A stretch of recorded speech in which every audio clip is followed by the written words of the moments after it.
suntem dezamăgiți de noi, suntem dezamăgiți de preoți, suntem dezamăgiți de biserică, suntem dezamăgiți de prieteni, de dușmani. Chiar dușmanii au ajuns să ne dezamăgească. Nu mai sunt dușmanii de altă dată. Îi iau pe otru, păi bă, când era securitatea pe vremea noastră, ne băteau că aveam Evanghelia la noi. Că noi acum nu ne bate nimeni, dar nici citim Evanghelia. Ne bate dracu cu alte securități. În toată drama aceasta a dezamăgirilor, să știți că trebuie să fim bucuroși. Slavă Domnului că ne dezamăgim. Ca să înțelegem că biserica nu este ce avem noi în minte despre biserică că este. Și ceea ce a spus Hristos Domnul despre ea că este. Adică trupul său cel tainic. În raport cu el, care este capul, niciun mădular nu este lipsit de valoare. Și fiecare mădular are valoarea unică a apartenenței la capul care este Hristos. Când începem să speculăm, să supra-spiritualizăm, să supra-filocalizăm, să supra-pesebizăm. PSB-ul este părinți și scriitori bisericești, o colecție de cărți. Care nu e rea, Doamne ferește. Dar când le supra pe toate, pierdem din esență firescul discret al prezenței lui Hristos în viața noastră. Lucrurile acestea vreau să le raportăm un pic și la tinerețe. Eu aud pe studenții de teologie, sigur, la dumneavoastră nu este așa, sunteți o altă vârstă și altă generație. Părinte, ce zboară gândul când mă rog. Păi, Doamne, miluiește-mă! Stă că un biet monac 100 de ani în pustie, mâncă rădăcină, iarbă și apă și tot îi zboară capul în timp, gândul în timpul rugăciunii. Nu poți să ai la vârsta începuturilor calitățile duhovnicești crescute ca atunci când te-ai bătut bine cu ciocanul pe nicovala vieții, până ți-au ieșit din cap toți aburii și toate aerele, ca să înțelegi că ești mai mult decât ceea ce crezi tu că ești. Și că ești ceea ce Hristos a spus despre tine că ești. Iubitul său rob, supusul său rob. Altădată, constat că, în general, spovedaniile la tine au început să se reducă la chestiuni de ginecologie, nu de teologie. Încât, la un moment dat, chiar mă gândeam dacă n-ar trebui să mă specializez. Și îmi dau seama că nefirescul acestei spovedanii vine inclusiv din atitudinea bisericii, care cu ce mustre pe tânăr? Bă, las că vă știm noi generația asta tânăr. Niște desfrânați, niște șmecheri, drogaților, neprezenți, chiulăilor de la școală. De parcă noi oferim o alternativă creștină normală. Să fim serioși. Câți dintre noi, preoți fiind, ne-am dus în vreo școală să luăm pe tăntița de biologie, să spunem cu coană. Dacă continui să spui că ne tragem din maimuță, să știi că le spun copilor că tu de acolo te tragi.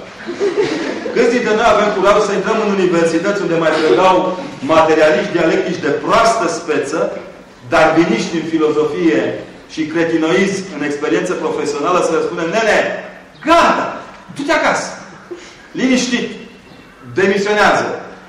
Nu avem această forță, pentru că nu ne-am construit această forță.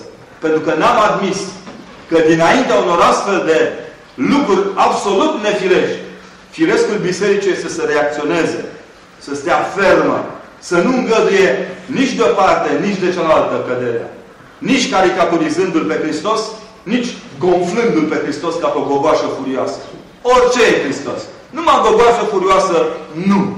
Numai un Dumnezeu pururea cu mitraliera pe noi, nu. Chiar mă gândeam astăzi când priveam aterizările de avion, Hristos e parașuta care mai încetinește avionul ca să nu se dezechilibreze. Dar fiți atenți! Cel mai important om la chestia asta e soldatul care o strânge bine. Și care o pune la locul ei ca să fie folosită data următoare. Asta este viziunea asupra preoției până la urmă. Omul care se îngrijește de lucrurile care la prima vedere par neimportante. Ce mândri suntem noi că zburăm de aici până aici în 15 minute, facem asta, zburăm asta, mai ales pe timp de pace, suntem niște soldați extraordinar de glorioși. Dar și pe timp de pace, dacă unul singur, ăla mic, care n-a strâns șurubul bine, n-a pus bine corzile la parașută, n-a uns cu vaselină, știu eu ce manivelă pe acolo.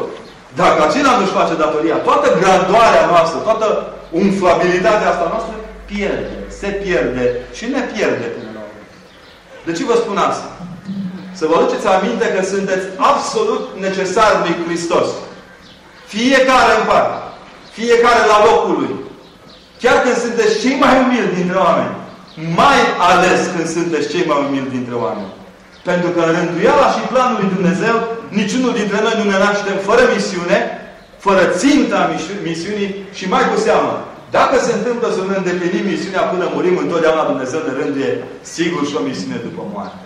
Pentru că în Iisus Hristos nu sunt două vieți, ci una singură. Ca să mă înțelegeți. La un moment dat, într-o berărie, mă iertați de cuvânt, era să zic bodegă, dar nu se cade că trebuie să fie o conferință duhovnicească.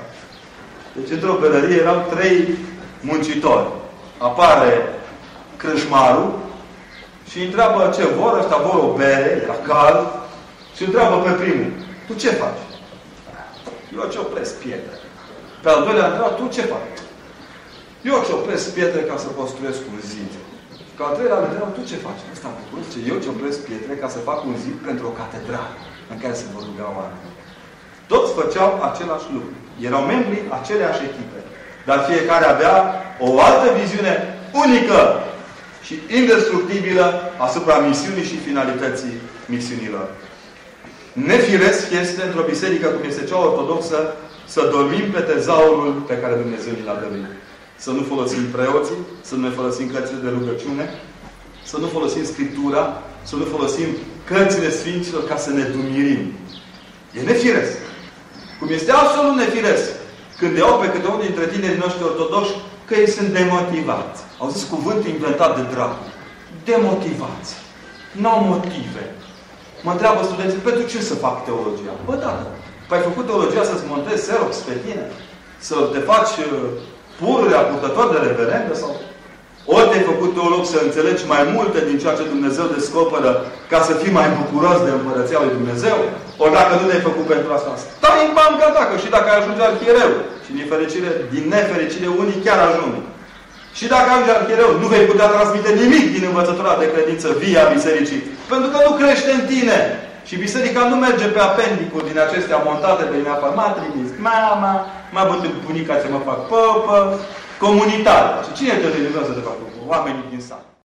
Duminica aceasta a florilor, care este o duminică, dacă vreți, a împrejurărilor.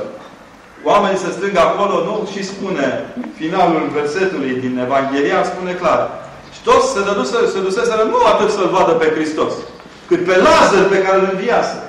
Asta înseamnă că apropierea de Împărăția lui Dumnezeu, de Dumnezeul cel viu, ne dă nouă înșine valoare. Devenim valoroși. Devenim firești și nefirești deopotrivă. Adică oameni, în cel mai deplin sens al cuvântului, câtă vreme ne apropiem și stăm lipiți de învierea la care Hristos ne provoacă. Eu sunt înspăimântat de câteodată cum privesc tinerii noștri ortodoxi pe colegii lor de la alte facultăți, care nu sunt ortodoxi. Sau nu sunt ortodoxi nici cu numele, nici cu fapte. Dom'le, îi înfierăm, umblăm cu taburile prin universități. De seama, în curând o să facem un fel de poliție, să-i scoatem afară, dom'le, dacă nu mărturisesc ce mărturisim noi, dar dacă îl întreb pe un tânăr ortodox, ia spune dumneata mărturisirea de credință de la Calcedon. De la Sinodul 4, Ecumenic. Ia cântă dumneata troparul bunei vestiri, domnule. Ia zi dumneata, care este contactul de duminică de la Florin? Îl vezi că se uită în dreapta, se uită în stânga și fuge. Fuge pentru că, de fapt, habar n-are pe ce lume trăiește. Când limităm, segmentăm și îngustăm la maximum ortodoxia noastră, să știți că suntem pierduți. Cel mai mare risc pe care îl are ortodoxia dinaintea este idolatrizarea ortodoxismului, a lucrurilor nefirești pe care și le-a asumat ca firești în propria ei mărturisire de credință. I-am auzit pe preoții de la noi de la Sibiu zilele trecute, fiind foarte supărați, că se lansa o carte, pe care cred că ați văzut-o și dumneavoastră, a președintelui Fundației San Egidio din Roma, care a scris o carte Martirii secolului 20. Foarte supărați. Cum, dom'le, despre români numai 5, 6, 10 pagini? Cine a scris, de fapt, despre martirii noștri ortodoxi în România mai întâi, ca să fie cunoscuți aici, între noi? Ăștia, muritorii care am trecut pe lângă ei. Cine a reușit să scrie într-o altă limbă străină de circulație universală pentru ca să se poată înțelege ce dramă s-a întâmplat la noi? Noi totdeauna de vină sunt ceilalți. Noi ne-am nevoit. Când ei n-au înțeles nevoința noastră. Nimeni nu-ți înțelege nevoința ta dacă nu reușești să o faci cu bucurie, să o faci transparentă celuilalt, să o poți dărui cu bucurie celuilalt. la un moment dat, o tânără cu dorință de călugărie merge la Părintele Alexandru Șuneman, unul dintre marii profesori de liturgică ai lumii ortodoxe, și îi spune că vrea să se călugărească. Și Părintele îi spune, uite, eu ți-aș recomanda să ții câteva dintre sfaturile mele timp de 3 ani. Și dacă după 3 ani de zile vei mai vrea să te călugărești, mai stai 3 ani și mai gândește. Dintâi să-ți alegi un post care să nu presupună creativitate. Să nu te dai rotund că tu faci ceva. Și el dădea, ca exemplu, casier la o bancă. Să-i socotești pe toți oamenii care vin către tine, clienți și șefii tăi deopotrivă, ca pe niște oameni pe care Dumnezeu ți-a pus la îndemână să te rogi și să le mărturisești dinaintea lor Evanghelia lui Hristos. Prin corectitudinea ta, prin profesionalismul tău, prin bunul tău simț. Să nu te îmbraci niciodată mai altfel decât ceilalți ca să-ți arăți marea ta creștere spirituală. Și de fiecare dată, cu adâncă smerenie, să știi să stai lângă ceilalți, cum ai sta lângă Hristos însuși, care te-ar smeri pentru fiecare lucru cosmetizat, pus în plus peste tine. Mai mult zice, du-te și stai în gazdă într-o casă cât mai umilă, cu putință, cât mai ieftină, mănâncă atât cât îți trebuie, dar cât mai puțin scump, și din puținii bani care îți rămân, încearcă să-i ajuți pe ceilalți. Nu fundații, ci persoane, ca să știi că îi dai lui Hristos, nu unei instituții. Încearcă să citești. Să citești mult și să citești diversificat. Asta însemnând că nu trebuie să stai numai cu capul într-o singură direcție. Ca să nu paralizezi în direcția aceea. Și îi mai dă un sfat, nu mai rețin-o foarte tare, așa, spune, du-te, mergi în permanență la o singură biserică, du-te și ajută pe preotul de acolo la tot ceea ce îți va cere, dar nu în locurile în care crezi tu că este nevoie de tine, ci în locurile în care El îți spune că este nevoie de tine. Și după ce faci aceasta, în mijlocul lumii, acolo unde se cere trăirea aceasta, gândește-te bine dacă vei mai vrea vreodată să renunți la tot ceea ce ai zidit în jurul tău pentru a te putea retrage din ea. Niciun segment al lumii acesteia nu se învinge retrăgându-ne din război, retrăgându-ne din luptă. Toate lucrurile care ne se par nefirești trebuie să le învingem, în primul rând, prin participarea noastră activă la viața bisericii. Nu un activist din acesta deșanțat, în care am transformat biserica într-un fel de fundație lumească, într-un fel de casă de asigurări, de sănătate și de asistență socială. Sunteți nebunii a lumii. Am transformat biserica într-un soi de ONG. Că biserica trebuie să facă cantine sociale, că biserica trebuie să facă orfelinate. Ba chiar unul dintre marii măgari ai televiziunilor române spunea că trebuie să avem grijă și de WC-urile ecologice ale orașului. Dacă au ajuns să ne transforme efectiv în ceea ce am meritat să ne transforme câteodată. Într-un fel de tiripici de serviciu ai societății. Ori lucrurile nu se leagă chiar așa. Biserica trebuie să-și păstreze în esența ei, structura ei divină umană, pentru care are rost în mijlocul oamenilor. Nu să se piardă în activisme ieftine, de niciun fel de valoare pentru mântuire. Și dintr-o dată, sau mai mult decât atât, să reușim să transformăm biserica în ceea ce este ea, de fapt, cu adevărat.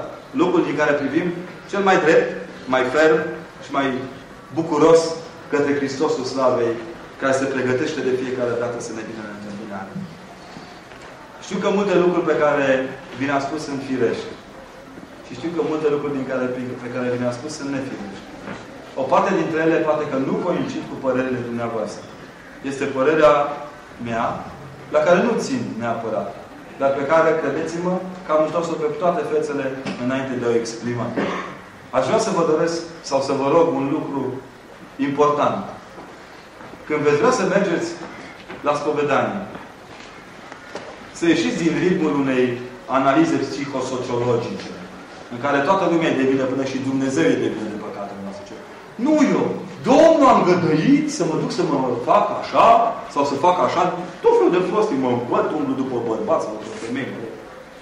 Și nu, Domnul a îngăduit, asta e ispită de la... Hai să fim serios. Îl face pe Dumnezeu de vină de toate celelalte. Când nu e Dumnezeu de vină, sigur e familie. Când nu e familia de vină, sigur e universul întreg de vină, că eu nu am capacitatea de a recunoaște propria mea vină și de a ieși din starea aceasta de prizonierat uman în care singur m-am băgat, în niciun caz spre slava lui Dumnezeu. De ce vă zic lucrurile acestea?